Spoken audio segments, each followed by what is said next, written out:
And so in that paper, I saw this diagram, and you have this digital identity in the center.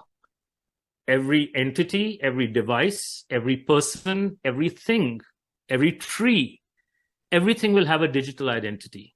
And that digital identity is going to be used to unlock your access to financial services, healthcare, telecommunications, government programs, social platforms, logging into the internet, travel and mobility, just everything you do in your life.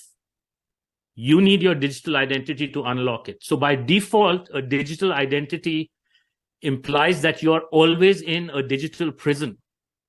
Yes. And you need permission to get out of that prison. By default, you're always a prisoner. That is how you have to kind of, understand how this digital identity is going to be used. And this is a 2018 WEF paper that was published. And so for your digital identity, you need identity integrity. Like, for instance, there's a concept called know your customer that banks are using, right? So it's basically taking steps to a digital identity. And how is that digital identity going to be authenticated? Through your face to unlock access. And your face and your digital identity will be linked to a new type of currency, which is the central banking digital currency. And it'll have a combination of water and carbon scoring for you and carbon credits. It'll have social scoring and your medical status based on vaccines and jabs and other medical things that they want you to have. So essentially, just think about it as, if you don't comply, because these are all compliance-based things inside the currency. If you don't comply, your currency becomes lower and lower. If your currency becomes lower, your digital ID cannot unlock access to life. And I want to say here, just this week, and I've been speaking about this quite a few times already this week, the Indonesian health minister said he was calling on the G20 to adopt vaccine passports in line with the WHO standards now in preparation for the next pandemic. The WHO Immunization Agenda 2030 plans to introduce 500 new vaccines by 2030. People think I'm crazy when I say that. It's in their own documents. Immunization Agenda 2030, it's there. Now, they're saying, the Indonesian health minister is saying, let's have a digital health certificate acknowledged by the WHO. If you have been vaccinated or tested properly, then you can move around.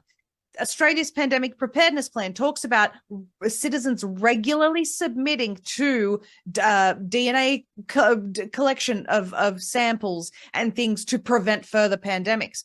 This vaccination status is key, and your submission to regular medical procedures is key for your digital identity to function. You won't be able to have it unless you get continuous vaccines. And I keep going back to my first interview with Karen Kingston. It's the most bombshell interview, and I'm going to link it in the description below, because in that interview, she proves from the patents every single vaccine approved by the World Health Organization is a lifelong subscription. They will never stop this. Yeah, that's right. So one of the things to understand is that if you don't sign on to a digital ID, and if there's a critical mass of people, I think most will just walk into it unknowingly. Yes. Through deception or through so-called force, just like they had people taking the vaccines to travel freely. Yes. But if there's a critical mass that doesn't sign on to the digital ID, then this agenda gets weakened substantially. Absolutely. Right. So one needs to therefore understand, in conclusion, is that the digital ID is really your ticket to being in the digital prison permanently. Forever. This is exactly why we're doing what we're doing right now, Ahmad. When I tell people about this stuff on the street, regular people, strangers, they say, I don't want to be part of that. And so the only way to do it is to understand the agenda so that you can resist it. And we will talk, you and I, we will talk about how to do that later and how to be free from this system. We're going to have that discussion. But first, we have to hit people with this is actually what it looks like if we don't say no. That's right. So how are they going to implement it in practicality on your computer, for instance, right? There's a new... relatively new concept in cybersecurity protocols called zero trust. So by default, since you have a digital identity and you're in a prison, you are by default a criminal. So we don't trust you. Every time you need to get something, access to something which you think is legitimate, even to buy food, by default, we don't trust you, and you have to prove you are you, and you have all the compliance metrics through your CBDC to be able to, access whatever you need to access.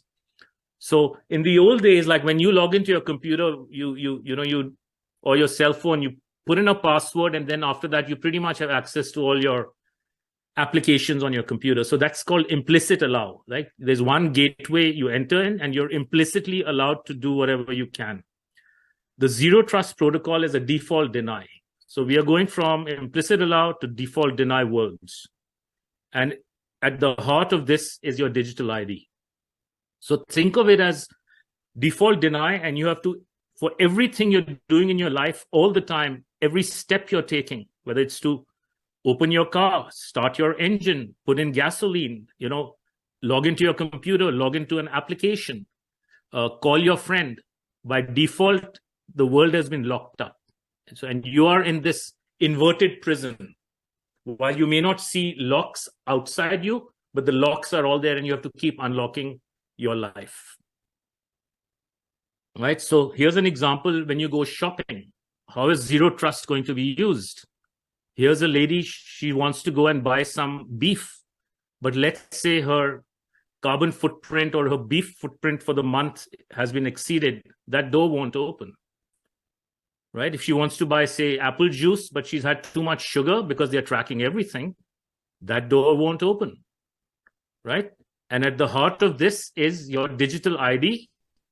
And the whole concept of digitalization, which is a relatively new term also coming from the World Economic Forum, it means conditional access. So to access anything in life, there are conditions. This is all linked to your digital ID. It's all about being a prisoner all the time. And there'll be a face recognition camera at the top of each of the doors, looking at you and figuring out who you are and what your digital ID represents. And of course, people that think that they'll just be shopping from home, your phone will be doing the exact same thing that the doors of the fridges will be doing. Exactly. Right? So there's bunch of companies that have started, it's called IDaaS, identity as a service. There are face recognition as a service. So lots and lots of companies are building businesses around this. And every time anyone's face is in front of a camera, there's a chain of corporations making money, from camera companies to IDaaS companies to networking companies, cybersecurity companies, the whole shebang. And it's since human beings are everywhere, this is one of the ways that they have come up very creatively, that anytime there's a face in front of a camera, which is going to be most of the time since people are always on their devices, there's continuous chain of data and therefore money being made. Right? And there's another concept called geofencing, if people are not familiar with it, but it means that they can just think of it as an invisible fence around you or somebody at a certain distance beyond which you cannot go, right? And so your face and digital ID is going to be used for controlling your access by implementing a geofence, depending again on your, your currency, your digital currency, right? So where you can fly in the world, that can be limited. How far you can drive, that can be limited.